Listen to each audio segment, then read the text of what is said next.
The Lord be with you. And with your spirit. A reading from the Holy Gospel according to Matthew. Glory to you, O Lord.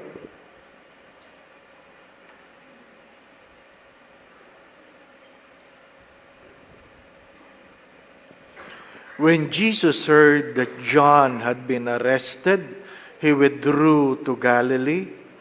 He left Nazareth and went to live in Capernaum by the sea, in the region of Zebulun and Naphtali, that what had been said through Isaiah the prophet might be fulfilled.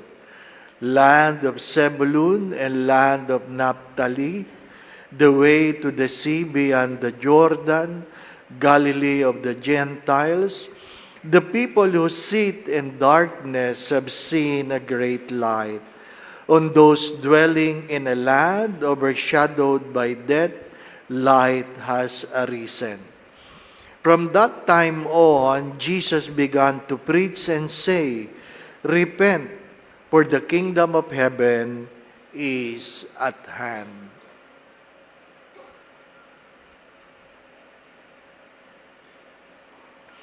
Brothers and sisters, the Gospel of the Lord. Praise to you, Lord Jesus Christ.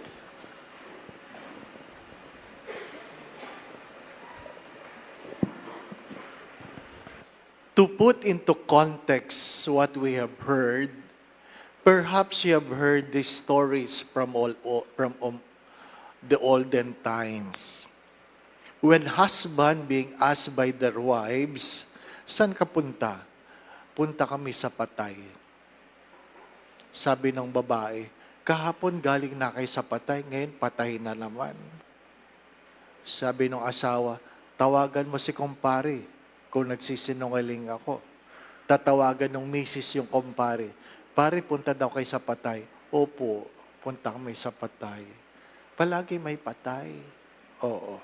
Nakakalusot sila sa mga asawa nila. Sa patay ba talaga?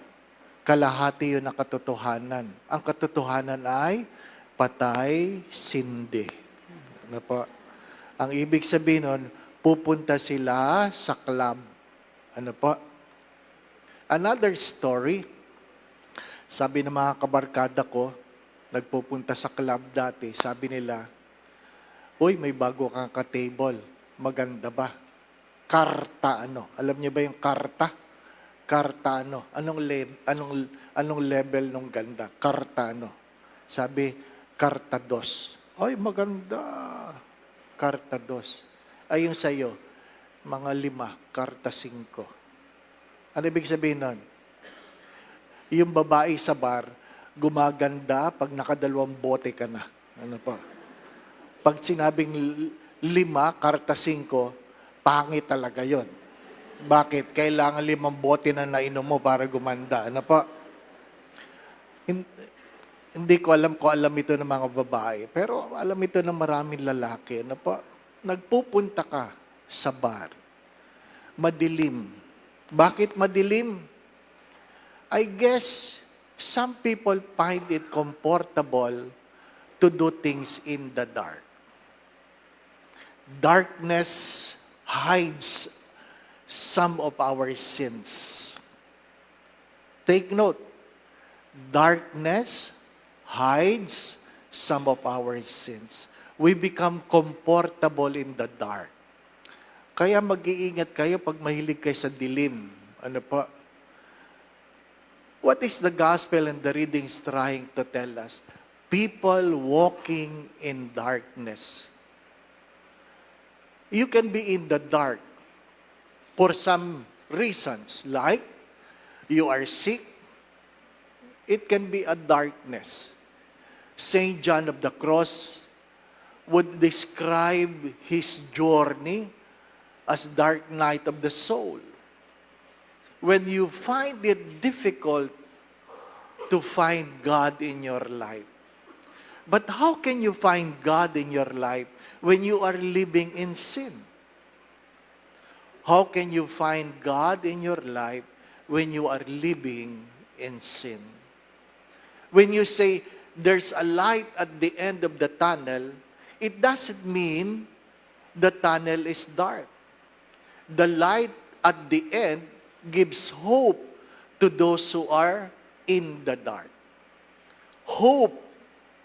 My dear friends, my brothers and sisters, what is the second reading trying to tell us? The common darkness we have is the disagreement among ourselves. Kailangan ba natin magkasundo palagi? Hindi. Hindi totoo na kailangan natin magkasundo. May mga bagay na hindi na tayo mapapagkasunduan. Huwag niyong kakalimutan ito. May mga bagay na hindi natin pwedeng pagkasunduan. Pero hindi ibig sabihin na hindi tayo nagkakasundo, mag-aaway tayo. Hindi po ba? Palagi ko itong paborito. Paborito ko itong kwento. Yung pong mga Ilocano, mayroon kayong ulam, abuos. First time ko yung natikman. Aliw na aliw ako. Ano po? Nung tinikman ko, pumuputok-putok sa bibig yung ulam. Ano po? Sabi ko, ano po ito? Itlog ng langgam. Ay, nalunok ko na. Alam nyo, nalunok ko na. Feeling ko may gumagapang pa eh. Sabi nung nanay ng seminarista, mahal yan, Father. Siyempre, ikaw ba naman ang kumuha ng itlog ng langgam? Ano po? Mahal talaga yon. Ano po? Specialty nila yon. Abuos. Ano po? Ngayon, siyempre, natikman ko na. Kaya pagkatapos mag-bless ng pagkain, yung mga kasama kong pare, na-intriga, kumuha din. Ano po? Oh. Habang kumakain kami, ang binanatan ko lang, bagnet sila yon. Ano po? Oh. Sabi, bakit ganito ito? Ano nito? Sabi, hindi sinabi ko na. Yan ay itlog ng langgam. Ay, mayroon pa silang natitira. Ano po? Ngayon, sabi nung nanay, masarap po ba? Masarap po ba? Oh, ang mga sinungaling. Sabi lang, opo, opo. Ano po?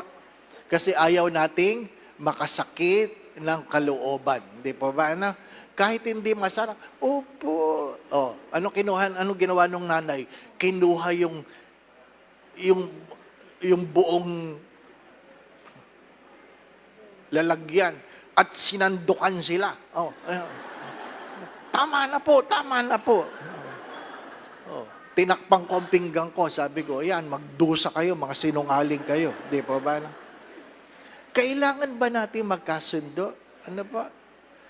May mga bagay na hindi natin mapapagkasunduan. Ano po sabi ni Stephen Covey? Sabi niya, there are times we can disagree agreeably.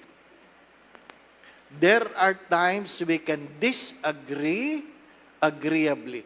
Na pagkasunduan natin na hindi tayo magkakasundo. O, at least nagkasundo kayo, hindi po ba? No? Na pagkasunduan namin na hindi kami magkakasundo. Bakit mahalaga yon? Because we begin to compromise our values just to please each other. Anong problema sa second reading? Problema yan ngayon na hindi natin pinag-uusapan ng katotohanan. Ang pinag-uusapan natin, sino ang nagsalita. Hello? Hindi natin pinag-uusapan ng katotohanan. Ang pinag-uusapan natin, sino ang nagsabi. Hindi tayo nagtatanong, totoo ba yan? Hindi, basta sinabi ni Pedro. Ay, ano yung sinabi ni Juan? Di po ba, no? Mananabi ako mananabi. Bato-bato sa langit. Ano pa? Kahit pari, sorry for the words, hindi nakapagsasalita tungkol sa korupsyon ng ibang tao dahil ayaw nilang masaktan ang kanilang mga benefactor. Di po ba? Hindi nagsasalita tungkol sa kamalian. Bakit? Baka hindi magbigay. Yun ang malungkot na kwento. Mga minamahal na mga kapatid, we compromise our values because we are so afraid that we might not benefit anymore from them. Is it about what is true? No. It is about what we can get. Kaya nagkakaroon ng kampi-kampi. Mga minamahal na mga kapatid, nagdidilim ang ating buhay. Madilim ang kinabukasan ng ating bansa kasi hanggang ngayon, marami sa atin tinatangkilik ang korap. Bakit? Nakikinabang. Nakikinabang. Mga minamahal na mga kapatid, kailan? Ano sabi doon? Repent, for the kingdom of God is at hand. Hindi natin mararamdaman ang kaharian ng Diyos kung patuloy tayong mabubuhay sa dilim. Hello? Di po ba? Hindi magiging maayos ang inyong pamilya kung ayaw niyong pag-usapan ng katotohanan. Dahil takot tayong makasakit. Di po ba, ano? Nay, bawal sa iyo yan. Alam mo namang bawal yung kinakain ng nanay mo. Pero dahil ayaw mo masaktan, pinagbibigyan mo. Di po ba, ano? May gamot naman eh. Di ba, ano? Ganon talaga. Ngayon, putol ang paa. O, sino may kasalanan? Ikaw. Di po ba? Ayaw mo magsalita. Father, ayaw makinig. Pagkaminsan, sabi nga nila, you have to break the body to save the soul. Hindi mo nga masabi, may muta ka, di po ba? Ano? Oh, o bakit ka bigla nagpahid ng mata mo? Oh, nasabi ko lang, may muta ka, di po ba? Ano?